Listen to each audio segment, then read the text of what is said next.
I remember at one point when I owned my business, which was a political consulting and issue advocacy strategy business, I was paying taxes in like 6 states at one point. It was a lot of paperwork, but you want the best talent. And in the modern workforce, talent is everywhere. If you've ever hit that moment where growing globally felt exciting, but hiring international talent gets complicated, it's not just knowing where and who you want to hire. It's about keeping everything in the country and in your paperwork and in your management running smoothly as you scale. And that's where Pebble comes in. Pebble makes global hiring simple. Through embedded compliance and AI driven workflows, the Pebble platform takes the delays and guesswork out of going global. So founders and HR leaders can move fast without adding risk and complexity. Here's the bottom line: anywhere to hire is possible with Pebble. With global hiring simplified, founders and HR leaders can spend their time focusing on what and where comes next for their business. And I have a special offer for my listeners.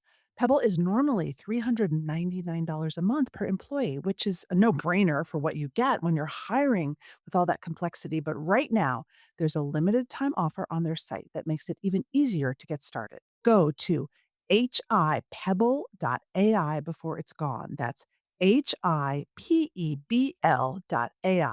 Terms and conditions apply. Sellers can build real thriving businesses, and you can download the Whatnot app today and get free shipping on your first order. Just search Whatnot, that's WHATNOT, in the App Store and start scoring amazing deals. Chime is changing the way people bank. You get savings that grow faster with a 3.75 APY. Head to chime.com/achiever. That's chime.com/achiever. Use code ACHIEVER at monarch.com to get your first year of Monarch Core half off at just $50. That's 50% off your first year at monarch.com with code ACHIEVER. The simplest thing you can do for better gut health, one capsule a day. Just go to Amazon or physicianschoice.com and use code PCPodcast10 and get 10% off your whole order. You can also find Physician's Choice at all your favorite retailers. Start your business today with the industry's best business partner, Shopify, and start hearing. Sign up for your $1 a month trial today at shopify.com/anxiousachiever. That's shopify.com/anxiousachiever. Hi, I'm Maura Aarons-Mele, host of The Anxious Achiever. Today, I'm going to bring you one of our most downloaded and one of my most favorite episodes from our archives. It's a classic. The Anxious Achiever has been at it for a long time. We have over 300 episodes. And honestly, they're all still more relevant than ever. You may hear details in this episode that remind you it's from another time, but I guarantee that the advice you get will be as crisp and meaningful and the stories as resonant as before. If you have a favorite episode of the show, let me know. I'd love to air it again or even re-record it for you fresh. Enjoy this classic Anxious Achiever episode.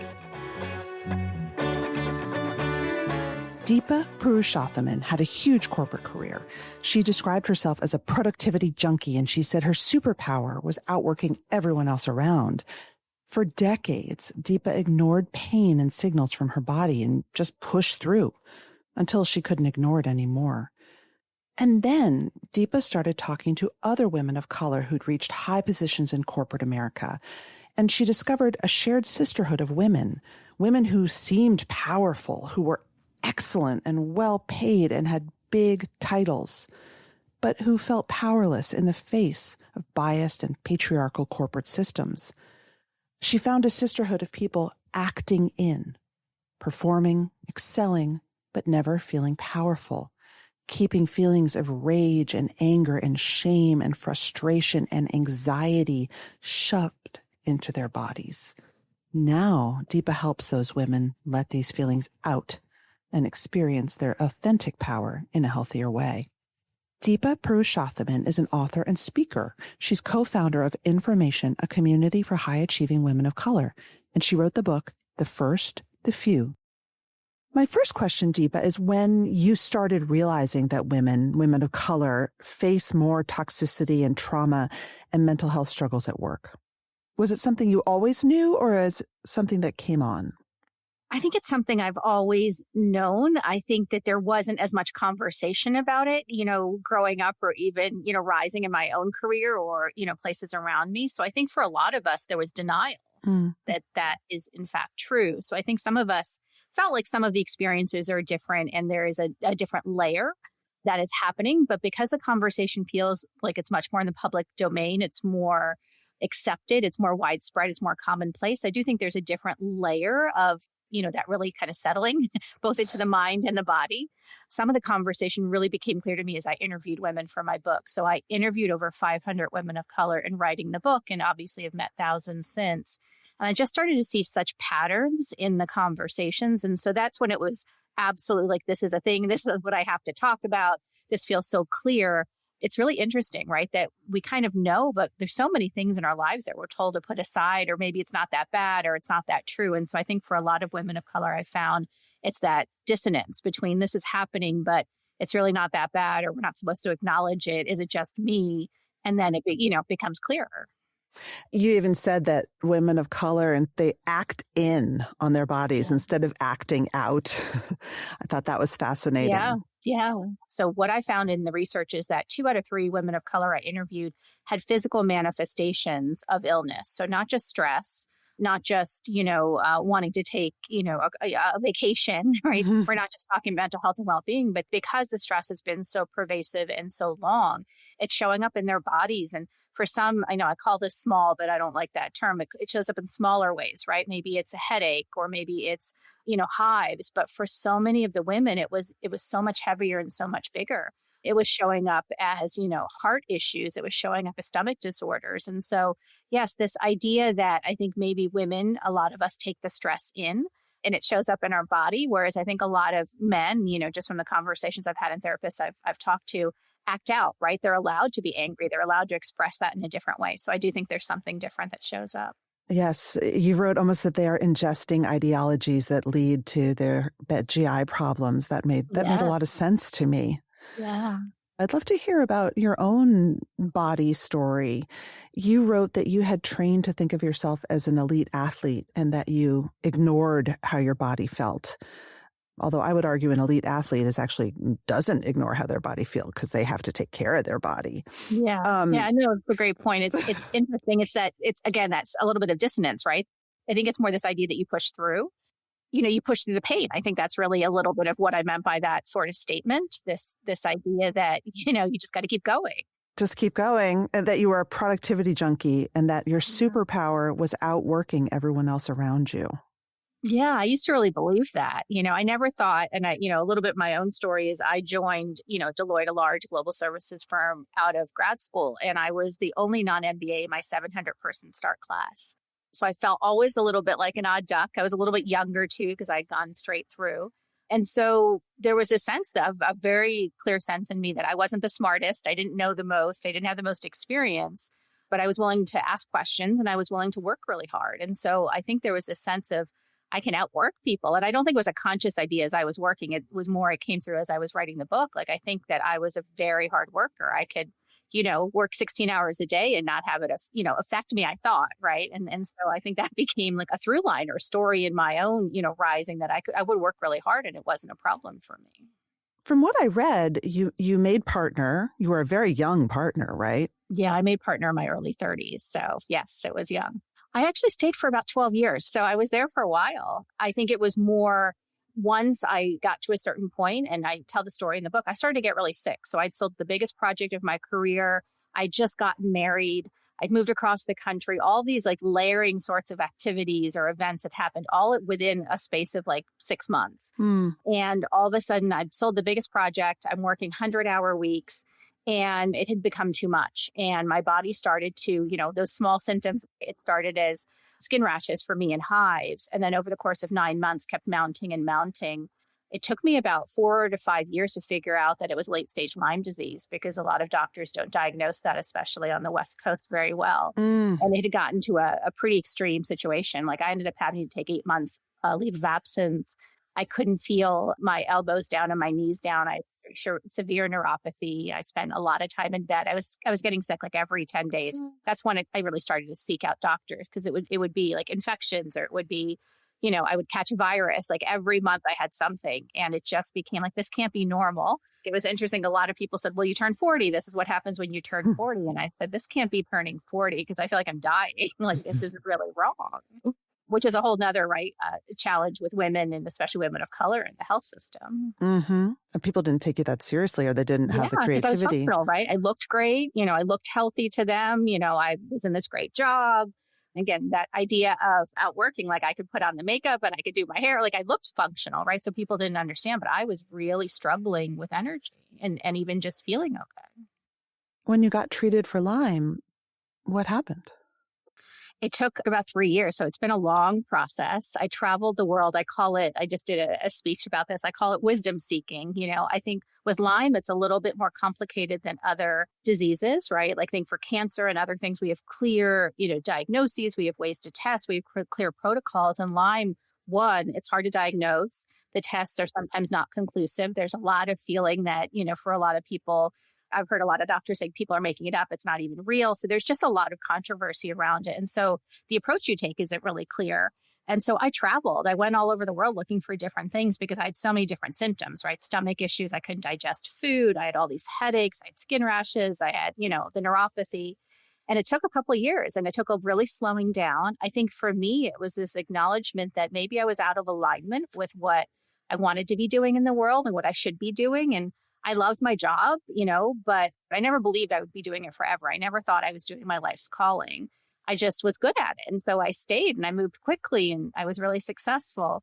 And I think some of that out of alignment started to show up right in my body. And so, the Lyme, I think, I talk about this book, was really a gift in a lot of ways because I think it was pushing me. I don't think I would have left the job that I was in had I not had the physical manifestations, right? Because it was easy to stay and, I'll do what my purpose later, right? When I retire.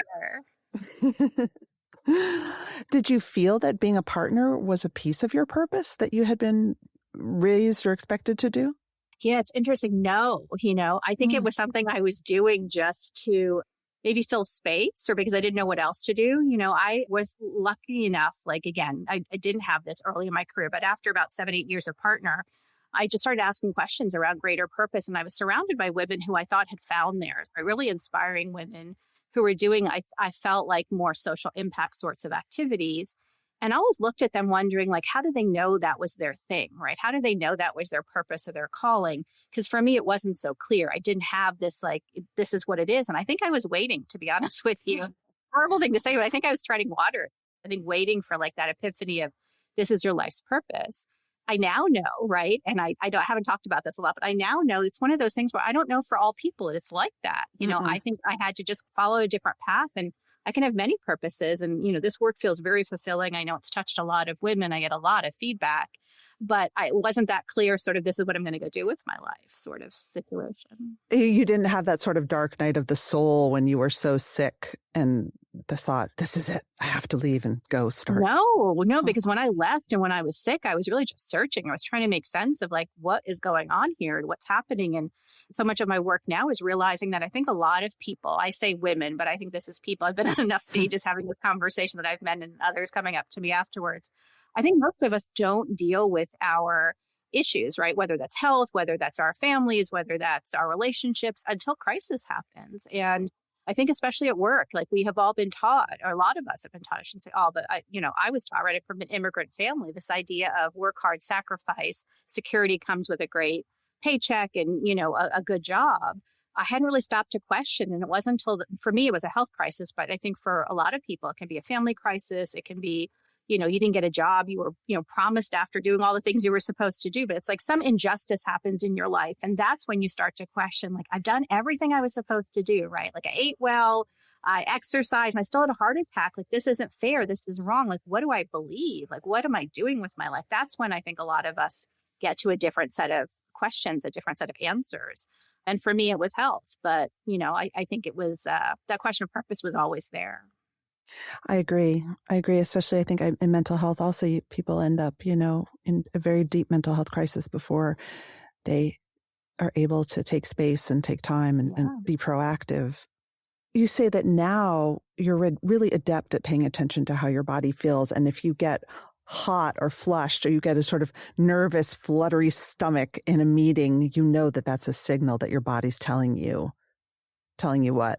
Yeah. I think a lot of us, and I sometimes use the word corporate, right? Corporate America, but I think this is true in workplaces. We've all been taught to be, I think, collegiate or to be nice, or there are, certain behaviors that you might have outside of work, but they don't really belong in work.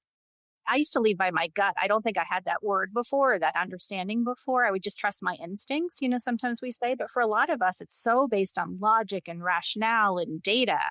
And what I've started to really realize is that my body knows, right? Our bodies are wiser. I actually just spent a week with Satguru 2 weeks ago, and he's all about, right, the body is where the wisdom lies. And I think that in workplaces, we've been taught to ignore that, right? Or put it aside, or that's more new age, right? You shouldn't pay attention to it. And so in meetings, yeah, when I work with women of color, especially, I'll say, like, listen to your gut. Like, if someone says something and you feel uncomfortable, there's probably more to that. You need to unpack it. I choose not to fight every single battle when someone says something inappropriate or, racist or microaggressive. But I will sit with it now for about 10, 15 minutes. And if I still feel uncomfortable, like that comment still doesn't feel right, I still feel a little bit heat or anger. And I know Mm. now, right, in my body, if it's in my belly, it's probably shame. If it's a little bit higher, it's anger. Like, I know now enough of that connection. But if I still feel bad in 10, 15 minutes, I will say something, because I know that I'm going to ruminate on that for the next, 2 to 4 days. So yeah, it's like listening is it's a good radar detector, right? We don't always listen to it. Wow. So your belly is shame. Your heart is anger. Where's anxiety? Yeah, I think anxiety for me, and there's some research on this, I think is more in the limbs, you'll see. Mm. There's a little bit of that flighty feeling too. But yeah, there's a lot of, this is not my space of work, but there's a lot of therapists and others that there's diagrams that you can go look at and see if this is true for you, right? And so much of it is tied to how we grew up and where we felt those feelings when we were little. And a lot of us disconnect from those feelings in order to cope. And so it's kind of realizing, no, those are actually mechanisms, right? Those are actually signals, and we should pay attention to those things. Yes, I have a couple of guests who have talked about, kids get stomach aches, right? And so when they Yeah. were kids, they had sort of mysterious stomach aches. And as adults, at times of great strain and stress, this stomach aches would come back in this Mm, sort of, almost very vague way, but very painful as well. Like, what is a yeah. stomach ache anyway? But Yeah. it was really a signal. Absolutely. Absolutely. Yeah. I've always had migraines ever since I was 12, 13. My mother had them Me too. So too. I thought they were more hormonal. But I think I'm realizing now, like, if I really pay attention, the pain and the stress starts in my shoulders. It gets really tight. And over the course of like 20 minutes, it'll turn into a full blown migraine if it's that, sort of stress event. And so really paying attention to that. Like, if my shoulders start to get tight now, like if I don't stand up or if I don't do something different, I know where it's heading. But again, I wouldn't have paid attention to that in my corporate job, right? I would have popped some Tylenol and kept going because that's what we do, right? But, a couple of cups of caffeine, let's have some coffee and some Tylenol. We'll keep going. But now I know it's a little bit different, right? I have to treat that differently. Yes. Yes. The process of tuning in. And for you, it was getting so sick that gave you Yeah. permission to start tuning in? Yes. Yes. Absolutely. There is something so compelling and fun and mesmerizing about live shopping. Whatnot is the largest dedicated live shopping platform. Whether it's beauty, collectibles, electronics, luxury fashion, even cookies, sellers are building real, thriving businesses. Anybody can sell, whether your business is big, small, or even yet to exist. Whatnot buyers spend more than an hour a day in the app. And they're not just browsing, they're engaged, buying, coming back to their favorite sellers. You go live, you show off products in real time, and turn what you love into real income. So, download the Whatnot app today and get free shipping on your first order. Just search Whatnot, that's WHATNOT, in the App Store and start scoring amazing deals. I know a lot of my beloved listeners are in perimenopause or menopause, and you feel bloated. Physician's Choice is the probiotic for you because better health starts in the gut. And that's why I want to tell you about Physician's Choice 60 billion probiotic. It's very simple, one capsule a day. Physician's Choice is the number one best-selling probiotic on Amazon with more than 140,000 reviews. It supports your gut, immune, and digestive health. You can feel less bloated, less gassy, more regular, and lighter. Developed with a team of doctors and made in the USA with a no questions asked 60-day money-back guarantee. Just go to Amazon or physicianschoice.com and use code PCPodcast10 for 10% off your entire order. Now, you'll get your best results after a month or so, so invest in your gut. Subscribe and save for up to 40% off your order. You can also find Physician's Choice at your favorite retailers. Chime is changing the way people bank. They offer the most rewarding fee-free banking. It's fee-free banking built for you, not like traditional old banks that charge you overdraft and monthly fees. Why pay to get your own money? Chime members can benefit from up to $1,150 in annual rewards. Fee-free. Chime is rated 5 stars by USA Today for customer service with real humans 24/7. You're not just switching banks, you're upgrading to America's #1 choice for banking.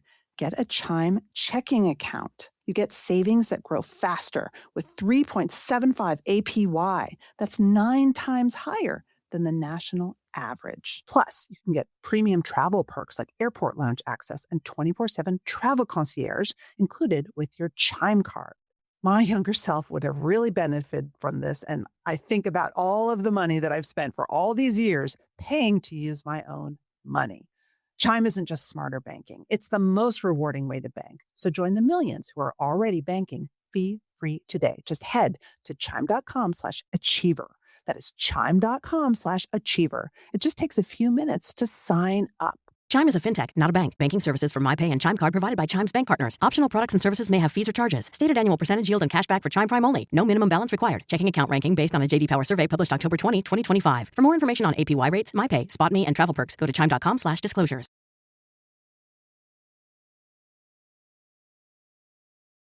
You wrote that a lot of the women that you interviewed are almost in a constant state of hyperarousal, of threat assessment, of fight or flight. Can you tell me more about what you heard from them? Yeah, I think that what we don't understand enough is this concept of trauma, especially when it comes to racism or history, or that a lot of this is, passed generationally, and we have not really understood or talked about that enough.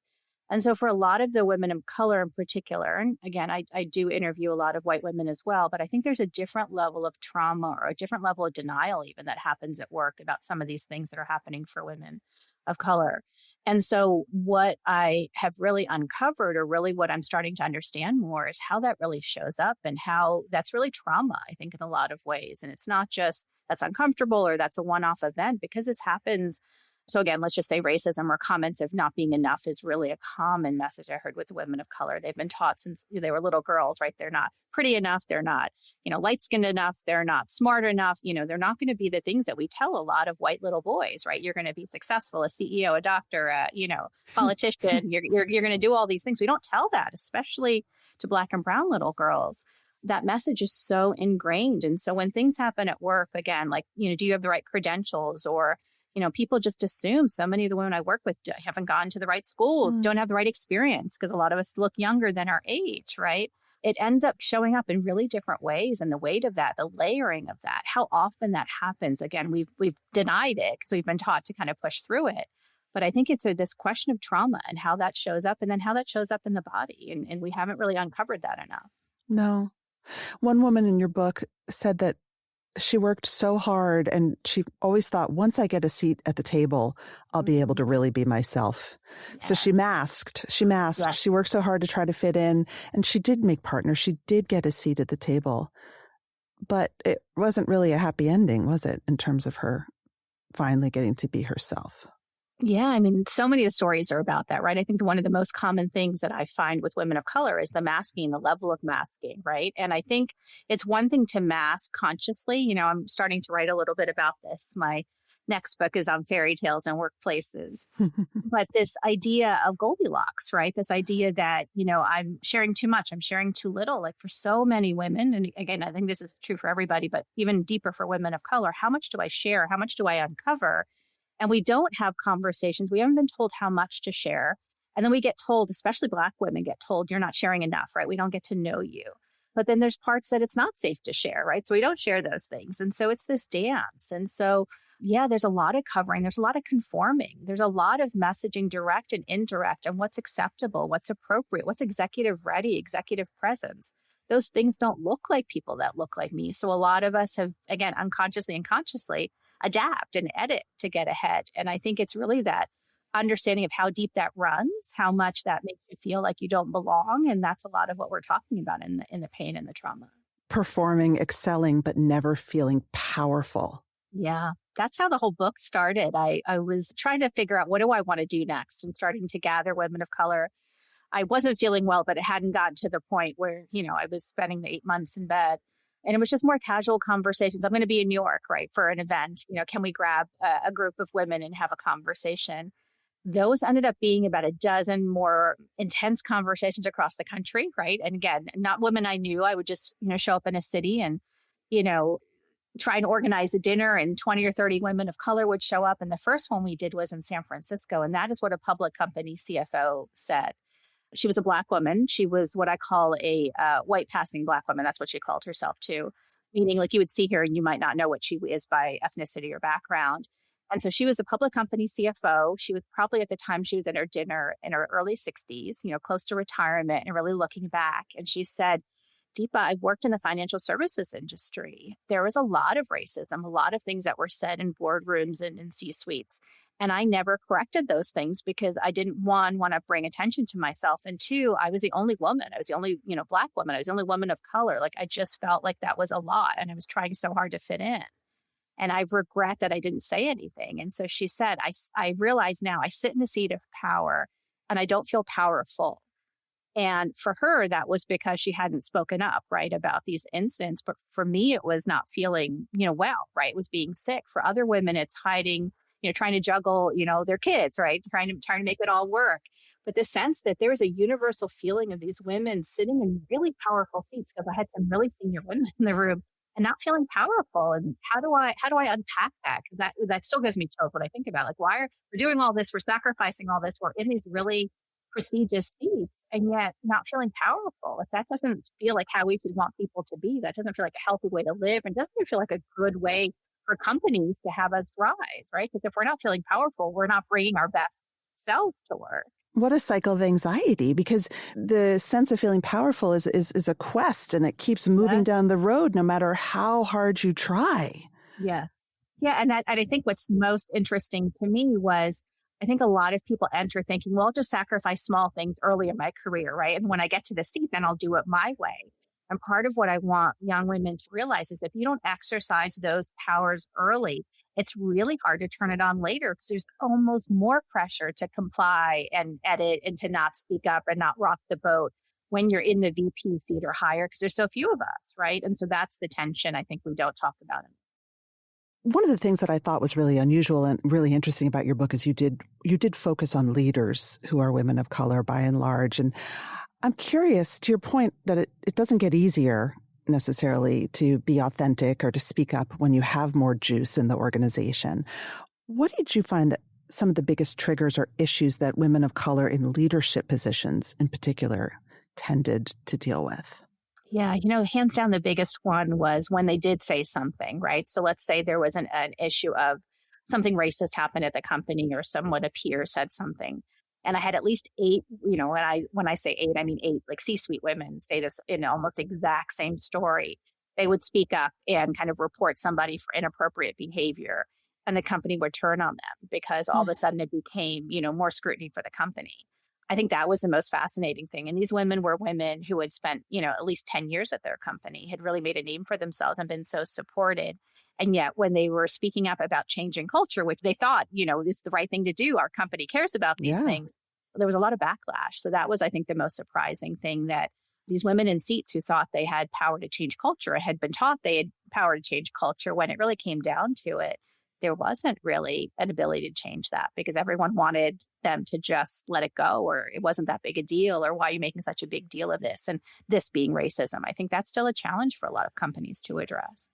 Minda Harts has written, the women she works with, Black women, are brokenhearted at work. Yeah, it's interesting. I interviewed all kinds of women. I expected the Black women to tell me we were taught how to deal with racism at work. We were going to be told, it was going to be bad, and these are the things to do. I think they'd been, at least the women I interviewed, had been taught about racism, but not necessarily racism at work. And so I think the brokenheartedness comes from, I think we've all been sold, again, this corporate fairy tale, hence the next book, that, these spaces are fair. These spaces are a meritocracy. These spaces, if you work hard and do the right thing, you'll be promoted. It'll be okay. And again, because until the last 2 years, we haven't had permission to tell those stories, a lot of women haven't. So there is this belief you're going to go into these spaces, and as long as you work hard, it'll be okay. And again, I think a little bit more reality check with the Black women, but again, across the board, this sense of it'll be okay. And it's not. And again, because of the moment we're in, I think there's more discussion about it than ever before. So I don't think it's change. I think it's just more transparency on how widespread it is and how deep it is. Right. I think that's what's different. And that's where the brokenheartedness comes from, because I think it's realizing this relationship you're in, right? Because work is a relationship, is not meeting your needs and is probably a little bit abusive and is not equal, right? And so that's a hard lesson or a hard truth for a lot of women to come to. Yeah, it doesn't love you back. Yeah. Okay, I want to talk about two of the concepts in your book that I found extremely powerful. The first is the notion of buying into delusions, that we all buy into delusions in order to basically keep showing up. We almost have to. And the second is the concept of shedding on the path to healing. Can you introduce both and talk about both? Yeah. Delusions, aka fairy tales, right? Stories, narratives, are these ideas of how we've, in the book, it's about how we've been taught the workplace should work. But delusions, I think, are just things that we can believe about anything. And for a lot of us, this is where, back to little Black and brown girls, I think we're taught early what those things are. We're taught how we should be. We're taught how the world works. Some of that comes from stories. Some of that comes from our family. Some of that just comes from, media. So those are the delusions. And what I say in the book is there are delusions on how we've been taught the workplace in particular should work that I don't think we've ever stopped to really question. Why are those the way that they work? So for example, this idea of scarcity, right? And competition. So many of the women I interviewed don't want to work that way, don't even believe in that. But where does it come from? And why do we all accept it? And why do we believe that's how the workplace has to be? You would note this as an example of, there being theoretically only room for one person of color, one woman of color at the top, in the sense that it's competition rather than a collaboration to get more. Beyond the health question or the health issue, like, right, 2 in 3 women being sick. The other most surprising thing I found in the book is at the end of my interviews, I would do 90-minute interviews. I would say, is there anything else you want to share? And the women would look down if we were in person, look at their feet, or if we were on Zoom, they wouldn't make eye contact because there's shame involved in this. And they would say, can you talk about how we don't support each other as women? White women to women of color, but even, women of color to women of color, and then even within our own communities. And I believe, and we've done some work, the company Information that I was a part of with Billie Jean King and her foundation to explore this. We interviewed 1,700 women. And I think a lot of that idea of competition comes from this idea that there's one seat. There's one seat at the table for a woman or a woman of color in a C-suite or on a board. And I don't think it's something that we all have been taught directly, but it's just there, right? I found it in so many of the women I interviewed. They all believed that there was only going to be space for one of them. And for women of color, and Rob, my business partner, and I, we've done a TED Talk on this. We've been taught it's probably a broken chair too, right? A broke-ass chair is what we say in the work we did with Billie Jean King, because it's not a full seat with full power. And so, yes, I think that idea that there's one chair or one of us is going to get to the C-suite causes competition unconsciously and consciously. And that's a delusion and a narrative that we've bought into. And we have to be, as a group of women, really conscious of not buying into that going forward. So that's really where that comes from. Right. And not men, of course, buying into the scarcity myth that if women, especially women of color, are coming for their jobs, that it will erase men's power. Yeah, I mean, the biggest thing I see in inclusion, and right, we're in this moment where I think there's this pendulum swing back to, is inclusion as we have layoffs and other things. It's still a top priority for companies. But part of why I think it's been challenging in a lot of the, large companies I work in is because there's a sense of this is for women, or this is for women of color, or this is for certain groups. And the white men are questioning, how does this apply to me? And is this taking power away from me? And so one of the biggest things we have to realize is that we can't do inclusion work without white men being part of that conversation and realizing this is not about taking their power away, but this is really about questioning some of the underpinnings we have about power overall. That's really what I believe. What other delusions surround power at work? Yeah, so for the women, it seems to be more about it has to be top down, it has to be aggressive, it has to be, used for some sort of nefarious purpose. It's not necessarily collective, right? All these negative perceptions. So when you talk to women about power, they will literally sit back in their seats, or they're not want to talk about it. It's not something good, Deepa. I don't want to talk about that. And I interviewed women globally, and so that's actually a universal sort of feeling. But if you ask them, can we talk about the ideas of power, but in a different way, they'll say, I want it to be collective. I want it to be used for good. I want it to be used to, open up spaces or to actually give us more, right? To counter the idea of scarcity. So I think part of the challenge with power is we have been taught it's a certain way. And by the way, I think there's like maybe a dozen books on power that most of us grew up, being taught and believing, like Machiavelli's Prince, right? Or the 48 Rules. Like there's really interesting, like that's the doctrine on power, and it's aggressive, it's assertive, it's masculine, I believe, it's top down. I actually once before a speech, I Googled the top best-selling business books of all time because I wanted to make the point that I didn't see myself in any of them. Yeah. And they're all by white men, and probably Lean In is in there. And they are all what I would call very extroverted / aggressive models. Yep. Yeah, exactly. I mean, there's two huge points in that, right? One is who do we see as a thought leader and a leader, which is a whole different conversation. And who do we give space for, right? Again, because if we believe that, we're going to give the same people more space, more permission. And people that look like, you and I are especially not going to be given that space. But then, yes, I think this idea that it has to be that way, that it has to be top down. And I think as we have more people, right, more space for leadership to look differently, I think you're starting to see that leadership can have more empathy, can have more caring, it can be more collective. And again, I think COVID helped show us that countries that led in that way sometimes had women leaders who, right, did better, they fared better. And so I think there is something to be said for that. So I think that's really the shift that we're in. And that's why, yes, this work can be really heavy, but I'm also really optimistic because I do feel like we're in this moment, this, next few decades where I think a lot of the things we have believed are shifting because they have to, because the world is making them, right? The world is hitting us extremes on a lot of different fronts. And so, yeah, there's maybe a moment to really reevaluate. What do we believe? What do we taught? What do we believe in? What are we teaching our children, right? And what do we want to believe about how we work and how we live and even how we love? If you listen to the show, you know that we have a lot of emotions about money. And for some of us, myself included, money is an anxiety trigger, right? We worry that there's never going to be enough of it. And that's why I love Monarch. Monarch is the personal finance app that tracks everything: accounts, investments, savings goals, and spending. And you can get your first year of Monarch Core for half off, just $50 with promo code Achiever.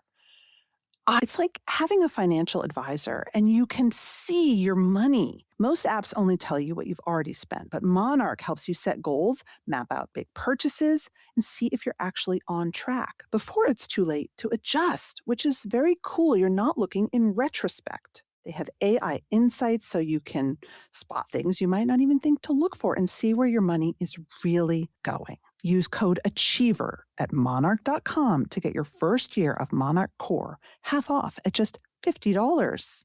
That's 50% off your first year at monarch.com with code Achiever. So save up for that big vacation, plan your future, understand your cash flow, and feel less anxiety with Monarch.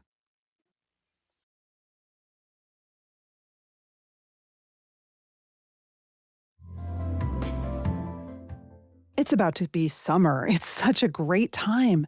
to start that business that you've been dreaming of. Get started with your own design studio with Shopify, the most trusted name in e-commerce. Shopify has ready-to-use templates to make your store beautiful.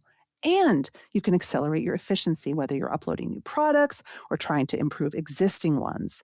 Shopify is packed with helpful AI tools that write your product descriptions, page headlines, and even enhance photography. And if you're building your brand, it's like you have a marketing team behind you, right? You can create email and social media campaigns to let your customers know about you. Start your business today with the industry's best business partner, Shopify, and start hearing. Sign up for your $1 a month trial today at shopify.com/anxiousachiever. Go to shopify.com/anxiousachiever. So let's talk about shedding. Yeah. So there's this concept in the book of shedding and carrying, right? So that we need to shed messages that don't serve us and carry forward messages that do. And for the women of color I meet, we have to shed messages that we can't, or that we aren't enough, or that, the way we lead or the way we look, it's not enough. And again, those messages start young and they're always there. And it's hard to shed these messages because they're ingrained in who we are. And when I work with women, I end up finding it's not like hundreds of things that we believe, right, that are our limiting beliefs or that are things we need to shed. It's usually about 6 to 12 things. And they're things that come up when we're in moments of crisis, right? Let's say you're driving down the highway and your car stops working and you have to pull over to the side and now you're trying to figure out what you're going to do. In that moment of crisis, it's like, what voices do you have in your head? Is it your fault? Did you not take care of the car? Did you not put enough gas in it? You're stupid, you're silly, you're not competent. It's messages that came up when we were children, to be honest with you. And so once you understand what those 6 or 12 messages are for you, again, listening in moments of crisis, you can reprogram those things. You can shed those things because they don't serve you as adults, right? But they are the ones that play on autopilot if we don't actually take control and really think about it. So that's what shedding is about. Like, what messages do I believe? How do I live my life? That is just what I'm doing on autopilot that I don't want to believe anymore. There's been research on people of color in the workplace and their higher levels of anxiety, which makes perfect sense. The notion that is tricky for me when I think about it is that there are many, many social and systemic factors that create people to feel anxious. And of course, racism is a huge one.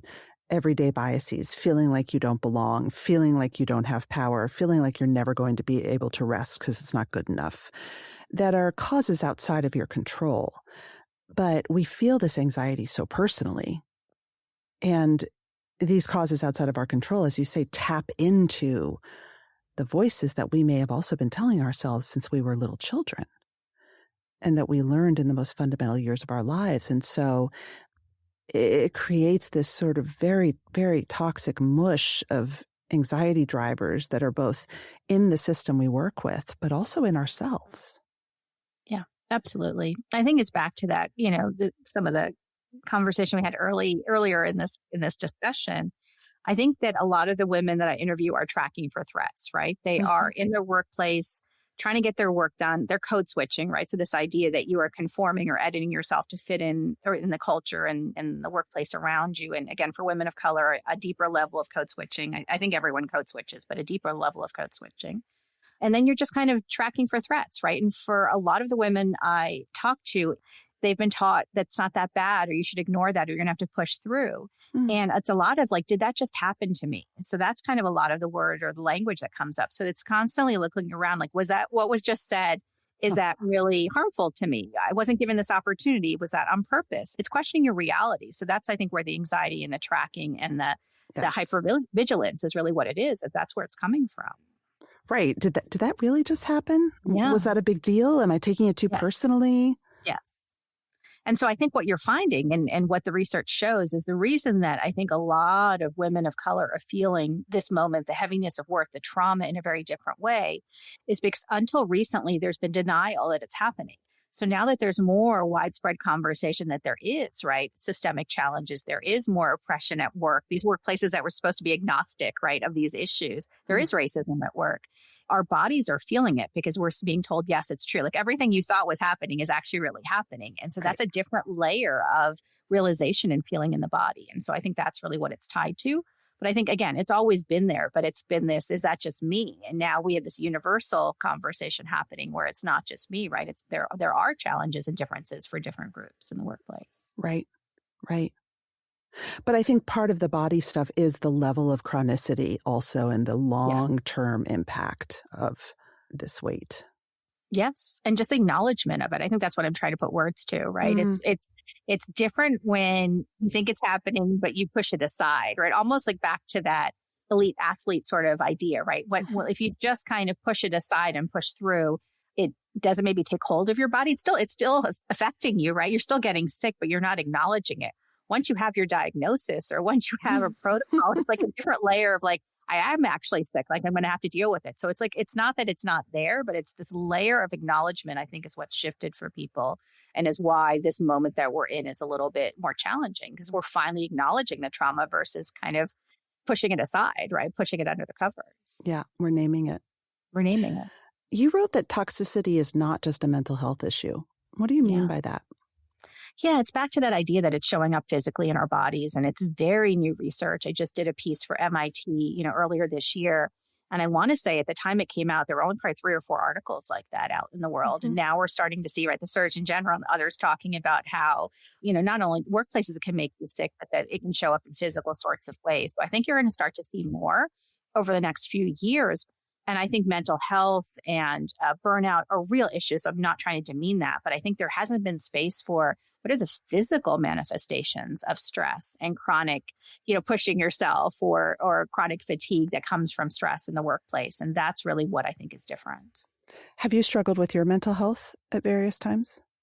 Yeah, mine I think was more physical. I think because I didn't acknowledge or I didn't have the tools to really understand what was happening. I think the burnout, I've definitely gone through periods of burnout, but because I believed, right, working was my superpower, I don't think I acknowledged it in those ways, right? Which is why I've been out of corporate as I've kind of done some of this research. And so had I known some of this, had I had the language for it, I think I might have been more open or more, addressed like the real states of burnout that I was feeling because they were deep. But again, I just kind of pushed through them or ignored them, which is not a healthy way to live at all and not anything I would tell the women I work with to do. Yeah. Huh. So let's end on a practical note. I think that there are probably many people listening who are resonating with this, but thinking, I want to make this work. Like, is there any way I can make this work? How can I protect myself and take care of myself while still achieving my dreams? Is that even possible? Yeah, I do think it's possible, right? I think the moment that we're in, so the acknowledgement that's happening is really important because I think that when you are not connected to the reality around you or when your experience is so different than the reality around you, it can really be crazy making, right? It can really feel like a different kind of struggle. So I think that's really important. And that's this moment that we're in. I think, taking breaks and coming out of COVID in some ways, what COVID brought was, again, that gift of, our personal lives and our professional lives are all much more mingled than we've ever acknowledged before. And it's okay to take breaks and we are people, not just workers. And we need to understand that and talk about that. So I think that's more prevalent. And for the women I work with, I really push them hard on find community, whatever that means for you, right? Whether that is a church group, whether that is a mom's club, whether that is a library, book club. But we need community because we need to have these conversations. And I think that sense of isolation that a lot of people feel when they're rising, that anxiety around that, the loneliness that they feel that this is just me. I think we need to find ways to really combat that. So I think I use the language of power of me and the power of we. You need to figure out for yourself what your limits are, what your boundaries are, what you want to shed for yourself. And that's the power of me, like the work that you need to do on yourself.